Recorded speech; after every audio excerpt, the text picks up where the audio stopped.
안녕하십니까, 델승입니다. 갤럭시 S21을 구매하신 분들이나 기존 갤럭시 모델 중 One UI 3.0 이상으로 업데이트를 하신 분들에게 꿀팁 설정 몇 가지를 알려드릴까 합니다. 가격이 비싼 휴대폰을 쓰시면서 기본적인 기능만 쓰시면 굉장히 아깝잖아요. 그런 부분을 조금이나마 해소하고자 영상을 준비했습니다. 그럼 가시죠. 최근에 기존 갤럭시 모델들도 One UI 3.1로 업데이트를 할 수 있게 됐는데요. 업데이트를 하신 분들은 갤럭시 S21의 일부 기능들을 사용하실 수가 있습니다. 해당 관련 영상은 제 유튜브 채널 또는 지금 상단에 팝업으로 뜨는 것을 누르셔서 확인하시면 됩니다. 휴대전화 정보로 들어가셔서 소프트웨어 정보를 들어가시고 지금 내 핸드폰이 One UI 버전이 3.0 이상인지 먼저 확인을 하시고요. 만약 3.0 이상 버전이 아니시면 소프트웨어 업데이트로 들어가셔가지고 업데이트를 진행해 주시면 됩니다. One UI 버전이 3.0 이상이 맞으시다면 이제 엣지 패널을 열어서 유튜브 앱을 바탕화면으로 길게 끌어오셔서 팝업 창으로 보기를 하시고 영상 시청과 설정을 편하게 진행해 주시면 됩니다. 지금부터 제가 설명드리는 부분의 설정 화면은 오른쪽 돋보기 모양을 눌러서 검색을 하게 되시면 쉽게 찾으실 수가 있습니다. 소리 및 진동, 음량 순으로 가서 맨 아래 보시면 미디어 음량 조절이 켜져 있는데 이건 켜놓는 게 좋습니다. 우리가 흔히 알고 있는 건 휴대폰 음량 버튼을 이용을 하게 되면 이렇게 소리나 진동 모드로 바뀌게 됩니다. 이게 불편한 점이 은근히 많거든요. 휴대폰을 주머니에 넣거나 가방에 넣고 다닐 때도 저절로 눌려서 제멋대로 설정되는 경우도 있습니다. 하지만 이 미디어 음량 조절을 켜주시게 되면 음량 버튼을 눌렀을 때 미디어 음량만 조절이 가능합니다. 한 단계 이전으로 가시면 앱 소리 분리 재생이 있는데요. 이 기능은 앱에서 나는 소리를 다른 오디오 기기에서 들을 수 있도록 분리를 해주는 기능인데요. 블루투스를 통해서 음악을 듣고 있는데 핸드폰에서도 소리를 듣고 싶으실 때 활용을 하게 되시면 굉장히 좋은 기능입니다. 저 같은 경우는 운전할 때 많이 활용을 하는데요. 차량 블루투스에 휴대폰을 연결해서 음악을 듣는데 내비게이션도 같이 실행할 경우 내비의 그녀가 길 안내를 해줄 때 듣고 있던 음악 소리가 굉장히 작아지거든요. 그래서 앱 소리 분리 재생을 설정을 할 때 앱 설정은 내비게이션으로 하고 오디오 기기는 휴대전화로 해놓으면 음악은 차량 스피커에서 나오고 내비게이션 안내는 핸드폰에서 소리가 나오게 됩니다. 음질 및 음향 효과에서 돌비 애트모스 기능을 켜주시면 휴대폰에 실행 중인 걸 자동으로 분석해 볼륨과 음질을 스스로 조절해서 향상을 시켜주게 됩니다. 모든 방향으로 소리가 울려 퍼지는 오디오를 경험해 보실 수 있습니다. 일정 시간 동안만 무음 설정이 가능하신데요. 무음을 누르시고 일정 시간 동안만 무음을 켜주시면 시간을 설정하실 수가 있습니다. 회의 시간, 식사 시간 또는 낮잠 시간에 활용을 하시면 굉장히 좋습니다. 통화 설정에서 전화 알림 및 벨소리로 들어가셔서 전화를 받을 때 진동을 켜주시면 상대방의 전화를 받을 때 진동이 울리게 돼서 전화 연결이 됐는지 안 됐는지 진동으로 알 수가 있습니다. 통화 종료 시에도 진동이 울리게끔 설정도 가능합니다. 일반에서 삼성 키보드 설정으로 들어가시고 키보드 형식으로 들어가셔서 자신이 원하는 키보드 형식으로 설정을 하시면 되고요. 이전 단계로 돌아가셔서 크기와 투명도로 들어가시면 키보드의 크기와 위치를 조정하실 수가 있고요. 다시 돌아가셔서 레이아웃으로 들어가시면 숫자 키와 보조 문자를 키보드에 표시할 건지를 선택을 하시면 됩니다. 제스처 사용은 무조건이라고 표현할 정도로 좋은 기능인데요. 제스처 및 피드백으로 가셔서 키보드 화면에서 제스처 사용을 커서 이동으로 설정을 해주시면 키보드 화면에서 꾹 눌러서 이런 식으로 왔다 갔다 하시면 커서가 이동이 됩니다. 그리고 Shift 키를 누른 상태에서 움직이시면 해당 방향으로 텍스트가 선택이 됩니다.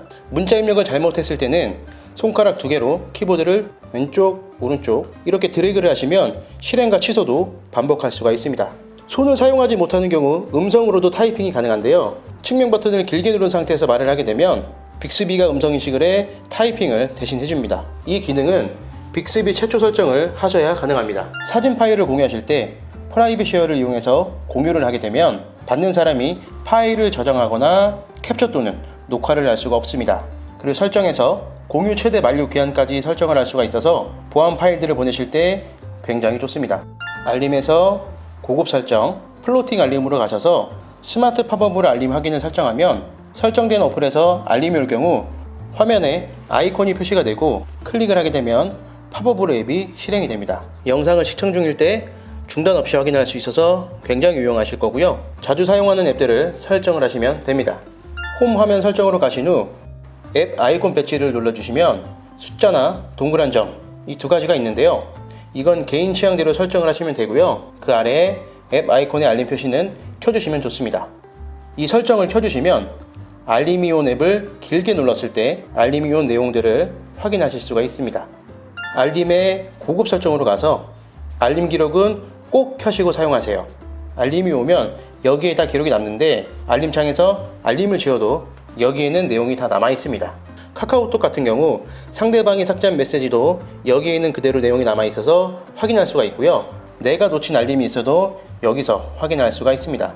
알림으로 들어가 간략한 팝업 설정으로 가시면 엣지 라이팅 스타일이 있는데 이걸 설정하시면 알림이 왔을 때 내가 원하는 효과로 설정을 하실 수가 있습니다. 색상도 설정하실 수가 있고요. 투명도와 알림 길이 등 내가 원하는 스타일에 맞춰서 설정하실 수가 있습니다. 디스플레이로 가셔서 휴대폰을 다크 모드로 바꾸게 되시면 눈의 피로도를 줄여주고 휴대폰 잔상이 남을 확률이 적어진다는 장점이 있습니다. 배터리 및 디바이스 케어로 들어가셔서 맨 아래에 디바이스 보호는 항상 켜주시고요. 오른쪽 상단에 점 3개를 눌러주시고 자동으로 케어로 들어갈게요. 여기서 이 3가지를 전부 다 켜주시면 좋습니다. 하나씩 클릭해서 들어가 보면 매일 자동으로 최적화는 휴대전화를 사용하지 않는 시간에 설정을 하게 되면 더 편리하게 최적화를 진행할 수 있고요. 자동으로 다시 시작은 내가 설정한 요일과 시간에서 1시간 안에 휴대전화가 자동으로 껐다 켜집니다. 자동 절전 모드는 사용 패턴에 따라 배터리가 절약될 수 있도록 자동으로 켜지거나 꺼집니다. 유용한 기능으로 가서 측면 버튼 설정을 해보겠습니다. 측면 버튼을 2번 누르게 되면 기본적인 설정은 카메라가 실행이 되게끔 설정이 되어 있는데요. 앱 열기를 누르셔서 내가 자주 사용한 어플을 선택을 하시고 2번 누르게 되시면 설정된 어플이 바로 실행이 됩니다. 엣지 패널로 들어가셔서 패널로 들어가시면 내가 사용할 패널들을 설정하실 수가 있는데요. 여기서 저는 스마트 셀렉트는 꼭 추가하시라고 추천드립니다. 설정을 하시고 엣지 패널을 열어보시면 설정한 것들이 그대로 보이십니다. 아까 제가 스마트 셀렉트를 추천드린 이유는 화면의 고정이라는 기능이 저는 좀 편했는데요. 클릭을 하셔서 원하는 화면을 고정을 하게 되시면 맨 위에 항상 이런 식으로 떠 있게 됩니다. 그래서 멀티플레이가 될 수 있고요. 고정된 화면을 클릭을 하면 휴대폰 사용에 방해가 되지 않도록 축소도 되고 고정된 화면을 사진으로 저장할 수도 있습니다. 핸들 메뉴로 들어가서 위치 잠금을 해주시는 게 좋습니다. 휴대폰을 사용하다 보면 나도 모르게 눌려서 위치가 조금씩 움직이는 경우도 종종 발생을 하는데요. 잠금을 설정해 놓으면 위치가 옮겨질 걱정이 없겠죠. 잠금 화면에서 보안 잠금 상세 설정으로 들어가시면 맨 아래에 잠금 옵션 표시라는 게 있습니다. 이걸 켜주시면 전원 버튼에 잠금 모드라는 버튼이 하나 생기는데 이 잠금 모드를 설정을 하게 되면 지문 같은 생체 인식으로는 잠금 해제를 못하고 비밀번호나 패턴으로만 해제가 될 수 있게끔 하는 설정입니다. 남들이 장난 못 치게 무방비 상태인 자는 시간에 설정해 놓으면 좋겠죠? 잠금 화면에서 알림으로 들어가시면 알림 내용 숨기기가 있는데 이 기능을 켜뒀을 때는 화면이 잠겼을 때 알림 아이콘을 클릭하시더라도 내용을 확인할 수가 없습니다. 삼성 인터넷을 켜주시고 오른쪽 하단에 선 3개를 눌러서 추가 기능으로 들어가시면 이 번역기라는 게 있으실 텐데 만약에 없으시면 더 많은 추가 기능 다운로드로 들어가셔서 번역기를 다운받으시면 되고요. 번역기로 들어가시면 추가 기능 설정으로 이동하셔서 한국어를 다운받으시고 또 다른 원하시는 언어를 다운받아 주세요. 다 완료를 하셨다면 이제 해외 사이트에서도 한국어로 페이지 번역을 누르시면 불편함 없이 웹페이지를 볼 수 있습니다. 인터넷 설정에서 유용한 기능으로 들어가신 후 비디오 어시스턴트를 켜주세요. 웹페이지 상에 재생되는 동영상을 컨트롤하는 기능인데요. 이런 식으로 소리라던가 밝기 또는 영상 재생 구간을 컨트롤할 수 있고요. 영상을 다운받을 수도 있고 TV로 연결해주는 기능도 있습니다.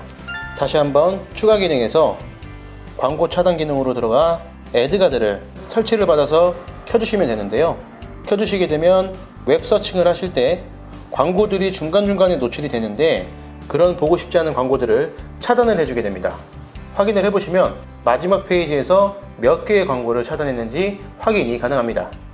휴대폰을 위에서 아래로 두 번을 내리게 되면 퀵 패널이 나오는데요. 사용하는 게 있고 사용하지 않는 것도 있을 겁니다.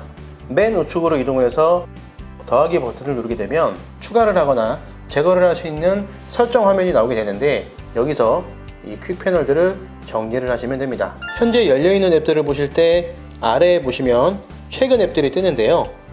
우측에 점 3개를 누르시고 설정에 들어가셔가지고 추천 앱 표시를 꺼주시면 더 이상 나타나지 않습니다. 내비게이션 바는 아래의 버튼 크기만큼 화면을 넓게 사용할 수 있는 설정인데요. 지금처럼 버튼으로 사용하시는 분들이 아직도 굉장히 많으실 겁니다. 스와이프 제스처 모드를 알려드릴 건데요. 옵션 방향에서 여러 방향으로 설정을 하시면 좌우 스와이프를 통해 뒤로 가기를 하실 수 있고요. 홈 화면으로 돌아가려면 화면의 하단을 위로 미시고 최근 사용한 앱을 보려면 위로 밀고 잠깐 멈춰주시면 됩니다. 아이폰을 쓰시다가 갤럭시로 갈아타신 분들한테는 이 설정이 굉장히 편하겠죠? 엣지 패널을 열어서 사용하려는 앱을 화면으로 끌어오시면은 팝업 창으로 띄울 건지 분할 화면으로 띄울 건지 선택을 하실 수가 있고요.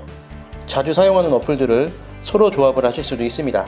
조합하시는 방법은 가운데 경계선을 클릭하셔서 조합을 저장해 놓으시면 됩니다. 조합을 해 놓으면 나중에 클릭 한 번으로 설정한 분할 화면들을 띄울 수 있습니다. 오늘 영상이 도움이 되셨길 바라면서 저는 더 좋은 정보를 가지고 다시 찾아뵙겠습니다. 구독, 좋아요, 알람 설정 잊지 마시고요. 오늘도 시청해 주셔서 감사합니다. 대승!